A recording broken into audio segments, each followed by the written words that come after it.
प्यारे बच्चों, बहुत बहुत स्वागत है आप लोगों का सिंपल एजुकेशन में। दोस्तों, आज की इस वीडियो में हम लोग बात करेंगे कक्षा 8 की सामाजिक विज्ञान की वर्कशीट नंबर 15 के बारे में। यह वर्कशीट सामाजिक एवं राजनीतिक जीवन के 8वें अध्याय हास्याकरण से निपटना से ली गई है। तो सबसे पहले हम देखेंगे कि इस वर्कशीट में हमें क्या जानकारी दी गई है और उसके बाद जो सवाल इस वर्कशीट में दिए गए हैं एक एक करके हम उनका अध्ययन करेंगे। तो चलिए बिना वक्त जाए किए हुए हम लोग आरंभ करते हैं आज की इस वीडियो में हास्याकरण से निपटने से संबंधित अपना अध्ययन। अनुसूचित जाति एवं अनुसूचित जनजाति के अधिकारों की रक्षा। हमारे देश में हाशियाई समुदायों के लोगों को भेदभाव और शोषण से बचाने के लिए सरकारी नीतियों के अलावा कई कानून भी बनाए गए हैं जिनमें इस समूह के लोगों के अधिकारों की रक्षा के प्रावधान हैं। इनमें से कुछ निम्न प्रकार हैं। अनुसूचित जाति यानी एससी एवं अनुसूचित जनजाति एसटी अत्याचार निवारण अधिनियम 1989। अनुसूचित जाति अनुसूचित जनजाति के किसी व्यक्ति को कोई गंदा पदार्थ खाने पीने के लिए विवश करने पर सजा का प्रावधान। अनुसूचित जाति अनुसूचित जनजाति के किसी व्यक्ति को निर्वस्त्र करके घुमाना या उसके चेहरे पर रंग लगाना या कोई ऐसा कृत्य करना जिससे मानवीय प्रतिष्ठा को ठेस पहुंचे, इस पर सजा का प्रावधान। अनुसूचित जाति अनुसूचित जनजाति के किसी व्यक्ति के नाम पर आवंटित की गई जमीन पर कब्जा करने पर कब्जा करना और अनुसूचित जाति या अनुसूचित जनजाति की किसी महिला को अपमानित करने के लिए उस पर हमला करना या उसके साथ जबरदस्ती करने पर सजा का प्रावधान।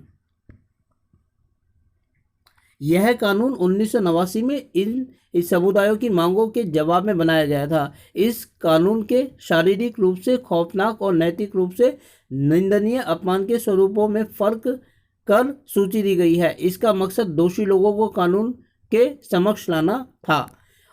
आदिवासियों की मांगे और 1989 का अधिनियम। 1989 का अधिनियम एक और वजह से महत्वपूर्ण है। आदिवासी कार्यकर्ता अपनी परंपरागत जमीन पर अपने कब्जे की बहाली के लिए इस कानून का सहारा लेते हैं। संवैधानिक रूप से आदिवासियों की जमीनों को किसी गैर आदिवासी व्यक्ति को नहीं बेचा जा सकता। जहां ऐसा हुआ है वहां संविधान की गरिमा बनाए रखने के लिए उन्हें उनकी जमीन वापस मिलनी चाहिए। आदिवासी कार्यकर्ता सी के जानू का आरोप है कि आदिवासियों के संवैधानिक कानूनों का उल्लंघन करने वालों में विभिन्न प्रदेशों की सरकारें भी पीछे नहीं हैं। ये सरकारें ही हैं जो लकड़ी व्यापार, पेपर मिल आदि के नाम पर गैर आदिवासी घुसपैठियों को जनजाति जमीनों का दोहन करने और आदिवासियों को उनके परंपरागत जंगलों से उखाड़ने को छूट देती हैं। इसके अलावा जंगलों को आरक्षित या अभयारण्य घोषित करके भी लोगों को वहां से बेदखल किया जा रहा है।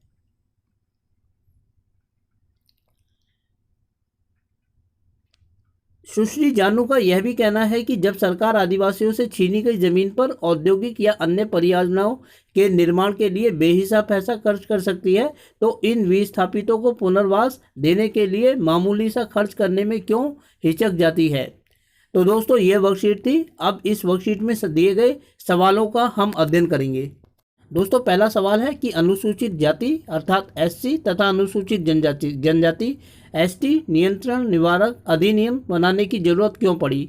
तो इसके जवाब को हम इस तरीके से लिखते हैं कि संवैधानिक प्रावधानों की असफलता के कारण एससी एसटी लोगों के हितों की रक्षा के लिए 1989 का कानून बनाने की आवश्यकता पड़ी। अर्थात संविधान में इन वर्गों के हितों के लिए जो प्रावधान किए गए थे उनसे कोई विशेष लाभ इन समुदायों को नहीं मिला। इसीलिए सरकार को विवश होना पड़ा कि वे इससे भी ज़्यादा गंभीर कानूनों का निर्माण करें। अब दूसरा सवाल है कि अनुसूचित जाति यानी एससी तथा अनुसूचित जनजाति एसटी अत्याचार निवारण अधिनियम 1989 के मुख्य बिंदु कौन कौन से हैं। तो इसके जवाब को हम इस तरीके से लिख सकते हैं कि इस कानून के तहत एससी एसटी समुदाय के लोगों को अमानवीय पदार्थ खिलाने पिलाने, निर्वस्त्र करने, जमीन पर कब्जा करने तथा महिला का अपमान तथा जबरदस्ती को दंडनीय अपराध बना दिया गया है। ये इस कानून की मुख्य विशेषताएं हैं। अगला क्वेश्चन है दोस्तों कि आदिवासियों का निवास स्थान कम क्यों होता जा रहा है। इसके जवाब को हम इस तरीके से लिख सकते हैं कि जंगलों की कटाई के कारण आदिवासियों का निवास स्थान सिमटता जा रहा है, क्योंकि आदिवासी लोग जंगलों में रहते हैं और सरकार लकड़ियां प्राप्त करने के लिए, खनन के लिए जंगलों में व्यापारियों को भेज देती है और ये व्यापारी इन लोगों के जिंदगी का बिना कुछ बारे में सोचे हुए इनको विस्थापित कर देती है जंगलों से। इसके कारण इन आदिवासी लोगों का निवास स्थान सिमटता जा रहा है दिन ब दिन। अगला सवाल है दोस्तों लास्ट, कि 1989 के कानून द्वारा आदिवासियों की मांगे पूरी हुई हैं किस प्रकार। इस सवाल के जवाब को इस प्रकार लिख सकते हैं कि इस कानून के द्वारा आदिवासियों को उनकी जमीन पर पुनः अधिकार दिलाया गया है, क्योंकि आदिवासी लोगों की ज़मीन है छीनती जा रही है व्यापारियों के कारण। लेकिन इस कानून के तहत यह प्रावधान किया गया है कि आदिवासी लोगों को उनकी ज़मीनें पुनः वापस प्रदान की जाएं, जिससे इस कानून से आदिवासी लोगों को फ़ायदा हुआ है। तो दोस्तों ये थी आप लोगों की आज की सामाजिक विज्ञान की वर्कशीट, जिसे हमने अध्ययन किया हाशियाकरण से निपटने के बारे में। उम्मीद करता हूं कि आपको वीडियो अच्छी लगी होगी, और साथ ही आपसे अनुरोध करता हूं कि यदि वीडियो अच्छी लगी तो वीडियो को लाइक और चैनल को सब्सक्राइब जरूर करें। इसके अलावा आगे आने वाले अन्य दिनों में अन्य वीडियोज़ को देखने के लिए जुड़े रहें मेरे साथ मेरे इस यूट्यूब चैनल पर, जिसका नाम है सिंपल एजुकेशन। फिलहाल आप लोगों से विदा लेना चाहूँगा। वीडियो को देखने के लिए आपका बहुत बहुत धन्यवाद।